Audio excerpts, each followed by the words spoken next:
Good morning all of you, class 12th student. This is class by Pramhan sir. आपात inter college Hussain Fatehpur. Second paper में chapter ये है गोली पृष्ठों द्वारा प्रकाश का अपवर्तन। गोली पृष्ठों द्वारा प्रकाश का अपवर्तन कैसे होता है, इसमें पहला टॉपिक है गोली अवतल पृष्ठ द्वारा प्रकाश का अपवर्तन। गोली अवतल पृष्ठ द्वारा प्रकाश के अपवर्तन के लिए सबसे पहले फिगर बनाते हैं, वही थ्योरी होती है। सर्वप्रथम क्या बनाया, SPS डैश, ये गोली अवतल पृष्ठ है। यही थ्योरी लिखना भी है, सभी लोग थ्योरी समझ लेंगे कि SPS डैश ये क्या है, गोली अवतल पृष्ठ है। जहां पर ये S और S डैश को द्वारक मान लेते हैं और P क्या होता है, ध्रुव है। और इस तरफ यहाँ पर घना क्षेत्र है और इस तरफ पहला माध्यम N1 है, दूसरा माध्यम क्या N2 है। इस तरफ विरल माध्यम है, इसका नाम देंगे विरल माध्यम, और इस तरफ का माध्यम का नाम क्या होगा, ये संलग्न। बिंदु वस्तु O है, इससे प्रकाश किरण चलती है अल्फा कोण पर, अल्फा एंगल पर चलती है तो बिंदु A पर पड़ती है। पढ़ने के पश्चात जो अपवर्तित होती है इसका मान यहाँ पर I पर प्रतिबिंब बनाती है। यहाँ पर अपवर्तित मतलब कि ये प्रकाश किरण ये AM आगे की ओर बढ़ती है, और कहने का मतलब इसके पीछे की ओर जब बढ़ाते हैं तो I के रेखा बनती है। अब यहाँ पर ये जो R है ये अपवर्तन कोण है। जब कोई प्रकाश किरण आती है ये आपतन कोण बना रही है, आपतन कोण पूरा एंगल कितना है, I। इस पर ये जो BC है ये क्या है, अभिलंब है। BC क्या है, अभिलंब है, और यहाँ पर ये अपवर्तन कोण R है। पूरा एंगल ये एंगल कितना है, ये आपतन कोण I है। कहने का मतलब OAC एंगल I है और ये एंगल क्या है, BAM R है। लेकिन इस पर जब विलंब है तो इस रेखा का कहने का मतलब IAC का शीर्षा विलंब कोण BAM होता है। इस प्रकार ये R इस R यहाँ पर इसके मान के, इस एंगल के मान के बराबर होगा। कहने का मतलब कोण BAM बराबर क्या होगा, कोण IAC अर्थात शीर्षा विमुख के होगा। तो यहाँ पर ये बिंदु वस्तु जहाँ पर रखी है अल्फा कोण बना रहे हैं, जहाँ पर प्रतिबिंब बन रहा है वो बीटा कोण, प्रतिबिंब I पर बनता है, और C एक कितना एंगल बनाता है, गामा कोण है। इस पर बिंदु A से डाल देते हैं लंब AN। AN क्या है, लंब है, जिसकी ऊंचाई कितनी है, h। सभी चिन्ह परिपाटी के नियमानुसार सभी दूरियां दर्पण के ध्रुव से मापी जाती है। यहाँ पर गोली पृष्ठ है तो इस पृष्ठ के ध्रुव से मापते हैं। तो ध्रुव से बिंदु वस्तु O तक की दूरी वस्तु की दूरी है, वो U है। यहाँ ध्रुव से प्रतिबिंब तक की दूरी, प्रतिबिंब की दूरी V है, और वक्ता केंद्र तक की दूरी वक्ता केंद्र R। तो इसमें सबसे पहले करते क्या है, पहले माध्यम का परिमाण N1 है और दूसरे माध्यम का परिमाण क्या है, N2 है। इसके लिए त्रिभुज की प्रमेय होती है कि त्रिभुज का जो बहिष्ठ कोण होता है सुदूर अंतः कोणों के योग के बराबर होता है। तो यहाँ पर त्रिभुज लिया गया है कि OAC में, त्रिभुज OAC में बहिष्ठ कोण क्या है, गामा है, और इनके अंतः कोण अल्फा, और ये पूरा एंगल कितना है, I है। तो लिखा गया है COA, त्रिभुज COA में बहिष्ठ कोण बराबर सुदूर अंतः कोणों का योग। बहिष्ठ कोण गामा है, अंतः कोण अल्फा और I है, तो गामा बराबर क्या होगा, अल्फा प्लस I। कहने का मतलब है कि अब यहाँ से I का मान निकाला गया तो अल्फा यहाँ पर प्लस में, तो इस तरफ माइनस में आया, तो I equal to gamma minus alpha.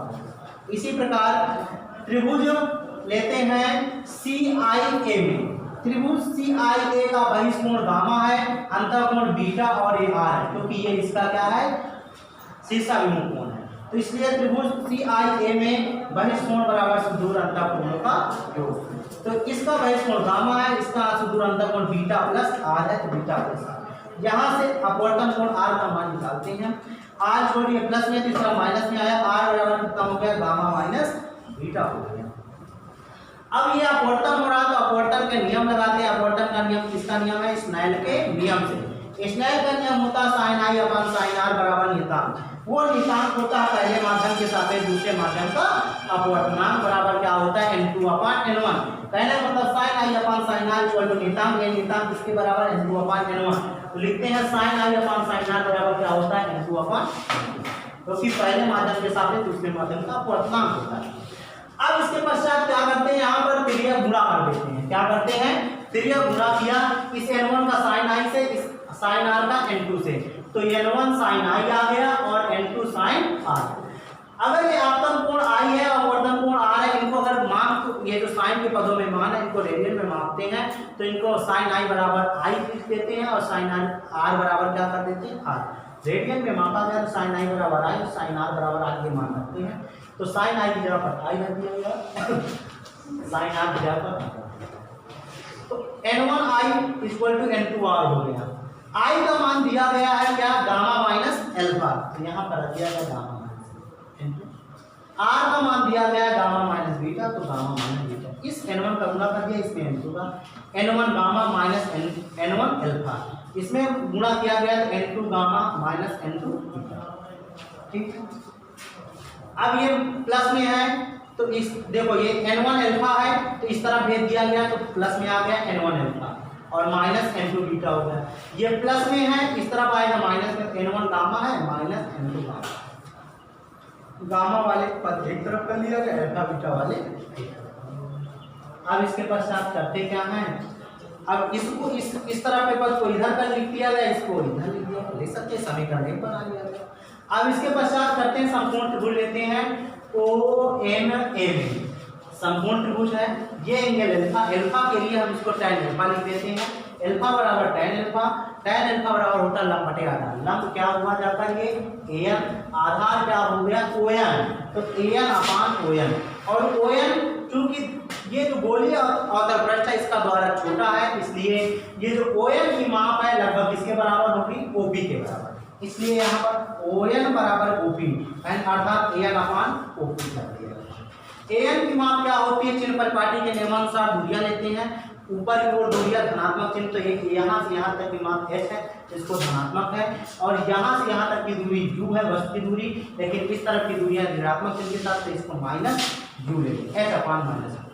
इसी प्रकार त्रिभुज INA में दिया गया बीटा है, तो बीटा बराबर त्रिभुज INA में बीटा बराबर tan बीटा, tan बीटा बराबर लंब बटे आधार, और लंब क्या हुआ एक an हुआ, आधार क्या हुआ जाता IN, ये an अपान IN की माप IP के बराबर होती है, इसके बराबर है IP के बराबर है, ये क्योंकि दर्पण का द्वारा छोटा होता है इसलिए होता है IN बराबर IP, और an की माप कितनी है h है, और IP की माप कितनी है v है, तो यहाँ पर माइनस का v, इस तरफ की दूरी मध्यरात्मक दूरी है h अपान माइनस। इसी प्रकार इस त्रिभुज में CNA में क्या होता है, गामा एंगल है, तो गामा बराबर tan गामा बराबर लंब बटे आधार, लंब an है, आधार कितना CN, इस CN की माप लगभग किसके बराबर, CP के बराबर, तो CP दिया गया।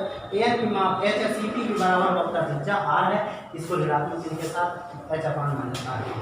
अल्फा बीटा गामा के मान समीकरण 1 में रखने पर रख दिया गया, समीकरण 1 में तो n1 अल्फा का मान कितना है, h अपान माइनस u, ये रख दिया गया, माइनस n2 बीटा, n2 लिख दिया, बीटा का मान कितना है, h अपान माइनस b, ये लिख दिया, n1 गामा का मान कितना है, h अपान माइनस r, ये लिख दिया, n2 गामा, तो गामा का मान h अपान माइनस r।